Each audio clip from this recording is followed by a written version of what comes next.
What's good, YouTube? It's the inspiration. Koldgame. Fear versus courage.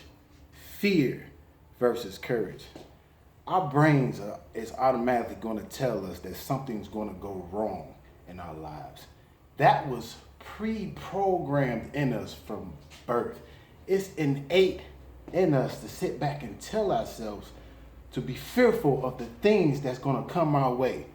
It could be happening to us at that very moment, and it could be happening to somebody else, but it's the programming that we have in our mind from birth. It's innate for us to think a certain type of way, and a lot of the times it's negatively.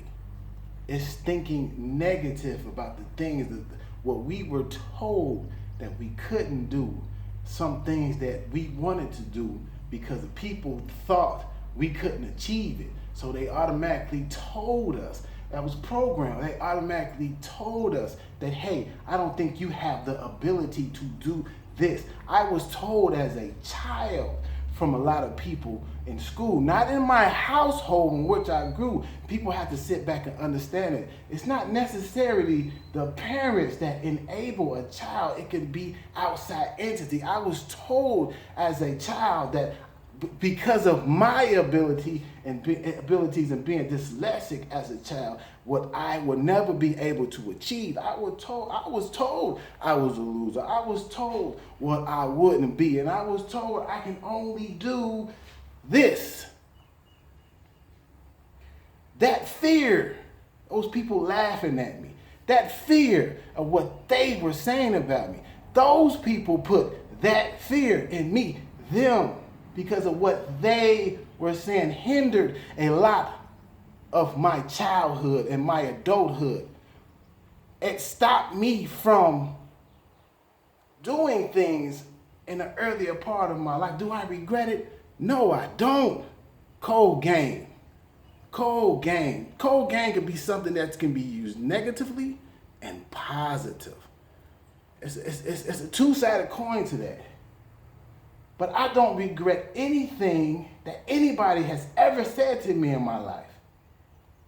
I had to be courageous enough to sit back and tell myself, I had to have the courage to tell myself that I have the power and the ability to be and become whatever that my heart desires.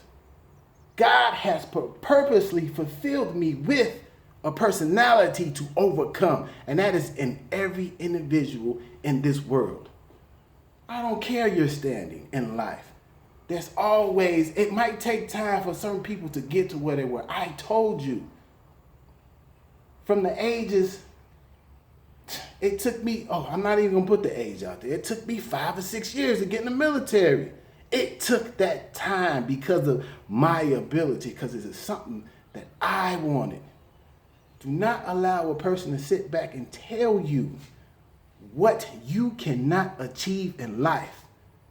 It's a cold game when somebody tells you that.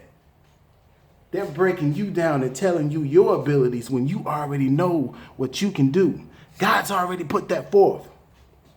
If you trust and have faith, if you tell your heart that things are going to be okay at the end of the day, that's faith. That's faith. Not being fearful of what people are telling you. Those outside entities coming in into your mind is programming you to be fearful. It's programming you to be negative. Now, fear versus courage. What's the difference? There's really not too much of a difference.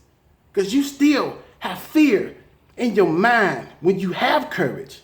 That just means you're bold enough to step out there and do what needs to be done in your life. Your life, not somebody else's life. Your life. Be who God made you to be at the end of the day. You have a personality. You have things that you know that you're capable of doing. But the minute you step outside of your body and ask somebody, do you think I should be? That's that doubt. That's that thing that's put into your mind. And sit there and second guess yourself. Everybody does it. I do it. I give myself a second. I go inside myself, choke that person out real quick and get back to my abilities and what I know I can do. I get back to that person. I get back to that person that when I was 18, 19 years old, going to take a test, failing that test, being down on myself at that moment. But I go to my praying spot. I go to my meditation spot. I go to that spot and I sit there for 2 hours and I reinvent the wheel. Me, that's me, the wheel.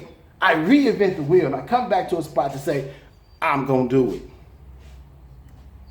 That's the courage that we have to have inside of ourselves at the end of the day. Telling ourselves that this COVID, this pandemic, it's not going to reach us. And if it does, we're going to overcome it. We're going to have enough power to sit back and say, if I get sick, I'm going to be okay at the end of the day. This too shall pass. And it's not easy. It's not easy having that mindset. It's not, because we're always going to get down on ourselves. Always.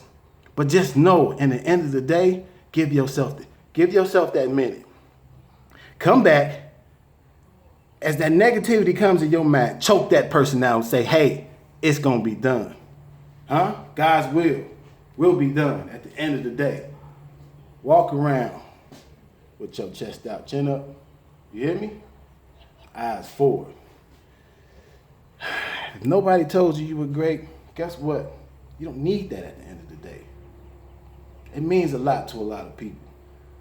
But if you didn't have that person in your life to sit back and push you towards the things that you need to do in your life, yes, it is an added bonus. It is a plus for a person to see your vision. But just know, if that was not there, you still have to do what's best for you, nobody else. Tell yourself at the end of the day that you're great. Tell yourself that you're beautiful. Tell yourself that you're loved. Tell yourself that you have a purpose. The light is always shining in dark places. It's the two.